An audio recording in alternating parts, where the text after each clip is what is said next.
Today, the United States commands a position unlike any other in history.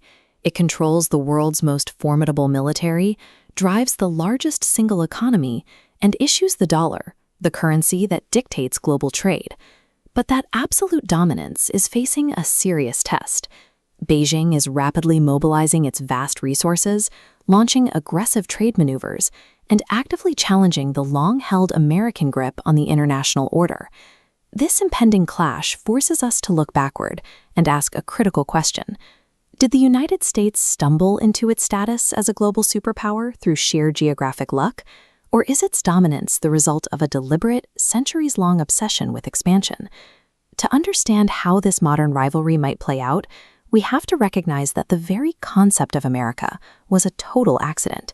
It was a mistake on a map that unleashed one of the most relentless expansion campaigns the world has ever seen. The story begins long before the United States existed. In the 15th century, European powers were desperate to find new sea routes for trade.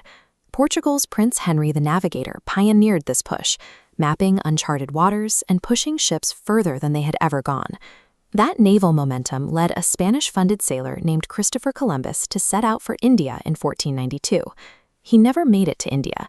Instead, his ship crashed into a completely unknown landmass. Assuming he had reached his destination, he incorrectly labeled the local indigenous population as Red Indians. That single navigation error ignited a massive scramble for territory. Heavyweight European empires, Spain, France, and eventually Britain, raced across the Atlantic to carve up this new world, violently subjugating the native populations in the process. These early colonial land grabs set a specific precedent. The American territory was now defined by the interests of distant empires, starting a cycle of displacement and resource extraction that would dictate the continent's development for the next 300 years. By the late 1700s, Britain had secured control over a massive chunk of the eastern seaboard, but fighting the 7 Years' War had drained their treasury, so the Crown passed the bill down to the colonies. They imposed severe taxes and strict rules, demanding that all colonial trade flow exclusively through London. The colonies refused to pay. Frustration over these economic chokeholds boiled over into an armed rebellion. With critical financial and military backing, the subsequent victory allowed these newly freed states to draft the world's first written constitution. Winning independence did not slow the drive for new land. It transferred the momentum of westward expansion from London to the newly formed United States government. Look at the massive red-shaded Louisiana Purchase. In 1803, the Republic bought this enormous tract from France for $15 million, tripling the country's size. This gave the military a staging ground to push west, launching conquests into Mexican territory. But financing this explosive physical growth required a dark economic engine. The agrarian southern states built massive, lucrative cotton empires entirely reliant on the brutal exploitation of enslaved African labor. An unavoidable collision was brewing. The northern states were industrializing and turning against slavery, while the southern states demanded its expansion to survive. This severe fracture finally snapped, plunging the nation into the devastating American Civil War. President Abraham Lincoln successfully held the fractured republic together and officially abolished the institution of slavery.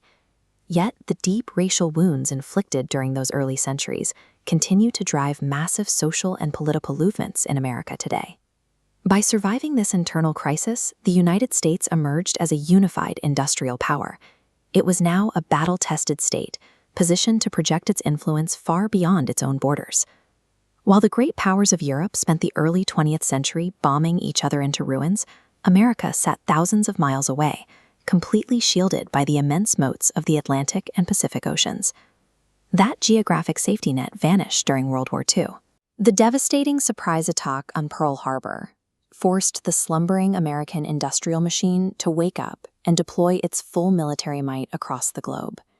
The war ended with the deployment of the atomic bomb. It was a demonstration of technological force that effectively ended the conflict in Japan and signaled a new, nuclear-defined era of global military power. Emerging from the war physically intact and militarily supreme changed the focus of American power. The era of claiming physical territory ended as the era of global institutional influence began. To counter the Soviet Union, Washington began constructing a network of allied proxy nations, creating an invisible empire that didn't rely on direct occupation. They engineered defensive coalitions like NATO. On paper, it was a mutual defense pact for Western Europe.